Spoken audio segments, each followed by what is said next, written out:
Good morning. நான் உங்கள் maths teacher பேசுகிறேன். All of you welcome to our maths ma'am TNPSC class. இன்றைக்கி நம்ம பார்க்க போகிறது ப்ராஃபிட் லாஸ் டிஸ்கவுண்ட் குரூப் 4 எக்ஸாமுடைய இது. இங்கே பாருங்கள், a mobile phone is sold for 8,400 rupees. ஒரு மொபைல் ஃபோனை 8,400 ரூபாய்க்கு நம்ம விற்கிறோம். At a gain of 20%. அப்போ லாபம் எவ்வளவு? 20%. 20% நாம் 8,400 ரூபாய்க்கு விற்கும்போது லாபம் 20%. அப்போ த காஸ்ட் ப்ரைஸ் என்ன? அப்போ நமக்கு காஸ்ட் ப்ரைஸ் நம்ம வாங்கின விலை என்னவா இருக்கும் அப்படின்ட்டு நம்ம பார்க்க போகிறோம். இப்போ நம்ம வாங்கின விலை என்னவா இருக்கும் அப்படின்னு பார்த்தாக்கன்னா ஒன்றுமே இல்லை. இப்போ வாங்கின விலை எக்ஸ்ன்னு எடுத்துக்கோ. புரிஞ்சுதா தங்கம்? அப்போ கெயின்னால் கூட்டுறோம், லாஸாக இருந்தால் கழிச்சிருப்போம். அப்போ கெயின் எவ்வளவு? 20%. அப்படின்னா 100க்கு 20 ரூபானா எக்ஸுக்கு நாம் வாங்கின விலைக்கு எவ்வளவு? இதுதான் கெயின். அப்போ இதையும் நம்ம வாங்கின விலையும் கெயினையும் கூட்டும்போது விற்ற விலை வந்துடும் 8,400 ரூபா. நான் நல்லா ஞாபகம் வச்சுங்க. இப்போ யோசனை பண்ணும்போது இப்படி பண்ணிக்கணும். இப்படி கேட்டாங்க அப்படின்னா நம்ம வாங்கின விலை எக்ஸு ப்ளஸ்ஸு இது ப்ளஸ் அப்படிங்கும்போது கெயினாக இருந்தால் ப்ளஸ்ஸு, லாஸாக இருந்தால் மைனஸ்ஸு. 20%. 100 ரூபாய்க்கு 20 ரூபா கிடைக்குதுன்னா நம்ம வாங்கின எக்ஸுக்கு எவ்வளவு? புரியுதா? அதாவது 20% ஆஃப் எக்ஸுன்னு அர்த்தம். இதுதான் கெயின். Gain 20% of x. இப்போ இது ஒன்றும் இல்லை, ஜஸ்ட்டு கிராஸ் மல்டிபிள் பண்ணுப்பார். 100 எக்ஸோட 20 எக்ஸை கூட்டினா 120 எக்ஸு பை 100. அப்போ அப்படியே அடிச்சுக்கோ. ஒரு ஜீரோ அடிச்சுக்கலாம். அப்புறம் 1 12 12, 7 12 84, இந்த 0 70, இந்த 100 கொண்டு போய் பெருக்கிக்கோ. அப்போ 7,000 ரூபா. அப்போ நம்ம வாங்கின விலை 7,000 ரூபா. நீ வெரிஃபை கூட பண்ணி பார்த்துக்கலாம். 7,000 100க்கு 20னா 7,000க்கு எவ்வளவு அப்படின்னா 1,400 ரூபா வரும் பார். புரியுதா? அப்போ தேர்ஃபோர் உனக்கு சரியாக வந்துடும். 7,000ம் 1,400 8,400ன்னு வந்துடும். ஓகேவா? ஒன்றும் கவனமாக இதை பார்த்துக்குங்க. அடுத்த கணக்கு பார். an article is sold for rupees 555. ஒரு ஆர்டிக்கலை 555 ரூபாய்க்கு விற்கிறாங்க. At a loss of 7.5 7.5%. 7 அப்படிங்கிறது 7.5%ன்னு சொல்கிறான். 7.5%. தென் த காஸ்ட் ப்ரைஸ். நான் முந்தி சொன்னது கெயின், இப்போ சொன்னது லாஸு. இப்போ பாரு, த காஸ்ட் ப்ரைஸ் எக்ஸ்ன்னு எடுத்துக்கிறேன். அப்போ எக்ஸு லாஸ் அப்படிங்கிறதுனால மைனஸ். எவ்வளோ லாஸு? 100க்கு 7.5 ரூபா லாஸுன்னா எக்ஸுக்கு, அதாவது 7.5% ஆஃப் எக்ஸு.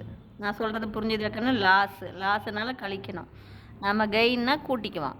இப்போ நம்ம வாங்கின விலை எக்ஸ் ரூபா, அதிலிருந்து இவ்வளவு நமக்கு லாஸ் ஆயிடுச்சு. எவ்வளவு? 100 ரூபாய்க்கு 7.5 ரூபா, 7,000 ரூபா லாஸுன்னா அப்போ எக்ஸ் ரூபாய்க்கு எவ்வளவு லாஸு? அவ்வளோதான். அது எவ்வளவு நமக்கு? 555 ரூபா. இப்போ நீ இது கிராஸ் மல்டிபிள் பண்ண பாரு. 100 எக்ஸு 100 எக்ஸில் மொதல் 7 கழிச்சுன்னா 93, அப்புறம் 0.5 கழி, அப்போ 92.5 டிவைடட் பை 100 எக்ஸு. இப்போ இந்த புள்ளியை நீக்கிட்டு நம்ம அடித்தோம்னா தான் ஈஸி. புள்ளியை நீக்கினா கீழே 0வை சேர்த்திக்கோ, மேலே புள்ளியை நீக்கி கீழே இன்னொரு 0 சேர்த்திக்கோ. அப்போ 925 பை 1000. இதுதான் உனக்கு ஈஸி. இல்லைன்னா நீ கஷ்டப்படுவ. இப்போ 5ஆல் அடி பார். ஓரஞ்சு 5 ஓரஞ்சு 5 ஓரஞ்சு 5. இங்கே 5ஆல் அடிச்சின்னா ஓரஞ்சு 5. புரியுதா? மீதி 4. 42ல் 8 5 40, மீதி 2 25ல் 5 25. மறுபடியும் இதுக்கும் கீழே இருக்கிற நம்பருக்கும் 5ஆல் அடி. அப்போ 3 5 5. புரிஞ்சுதா? அப்புறம் மீதி 3 7 5 35. இங்கே அடிச்சின்னா 2 5 10 0 0ன்னு வரும். இப்போ 37ஆம் வாய்ப்பாட்டிலேயே இதை அடிக்கலாம். இதை 37 அப்படிங்கும்போது 3 37 111. 3ஆல் பெருக்கிப்பார் 21. இது 90 90 21 111 வந்துருமா? அப்போ 3 தரும். அப்போ இதை கொண்டாந்து இங்கே மல்டிபிள் பண்ணால் 600. புரிஞ்சுதா கண்ணு?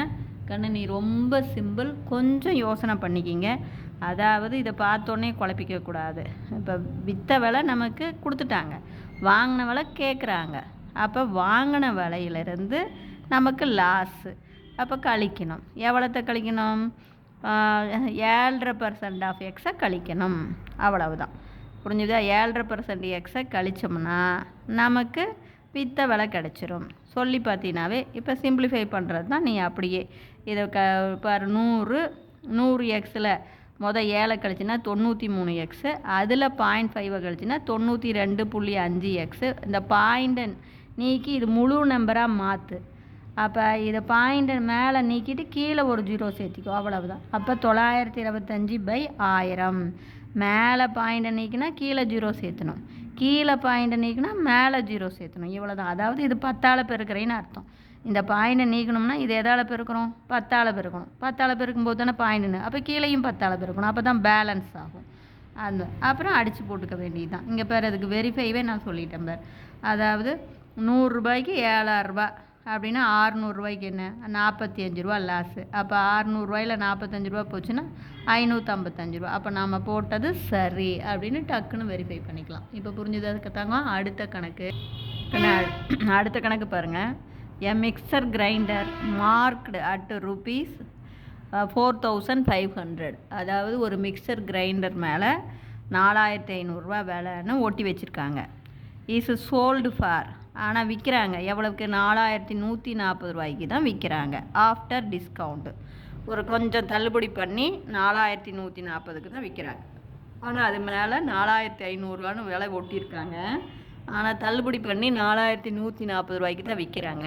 Find the rate of discount. அப்போ டிஸ்கவுண்டோடைய ரேட் என்ன பாருங்க. மார்க்கெட் ப்ரைஸு 4500, செல்லிங் ப்ரைஸ் வந்து 4140. அப்போ நமக்கு எவ்வளோ தள்ளுபடி பண்ணி கொடுத்துருக்கான்? 360 ரூபா தள்ளுபடி பண்ணி கொடுத்துட்டான்.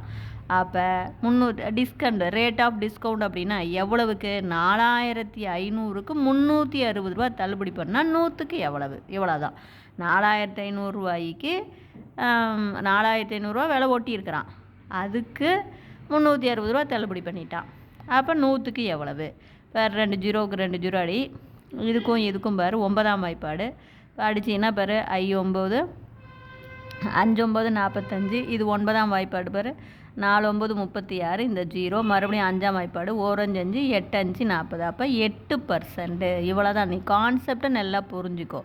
அதாவது மார்க்கெட் ப்ரைஸ்லேருந்து இவ்வளோ செல்லிங் ப்ரைஸை கழிச்சா நமக்கு டிஸ்கவுண்ட் கிடைக்கும். இவ்வளவு வந்து எழுதி ஒட்டியிருக்கான், ஆனால் இவ்வளவுக்கு தான் விற்கிறான். அப்போ நமக்கு எவ்வளவு தள்ளுபடி பண்ணிட்டான்? 360 ரூபா தள்ளுபடி பண்ணிட்டான். எவ்வளவுக்கு 360? 4500க்கு 360 தள்ளுபடி பண்ணியிருக்கான். அப்போ ரேட் அப்படிங்கும்போது 100க்கு எவ்வளவு? இதுதான் ரேட்டு. ரேட் அப்படின்னாவே நம்ம 100க்கு கண்டுபிடிக்கணும். இவ்வளோ பணத்துக்கு இவ்வளோ தள்ளுபடி பண்ணால் 100 ரூபாய்க்கு எவ்வளோ தள்ளுபடி பண்ணுவான்? அப்போ 100 ரூபாய்க்கு 8 ரூபா தள்ளுபடி பண்ணுவான். இவ்வளவு தான்.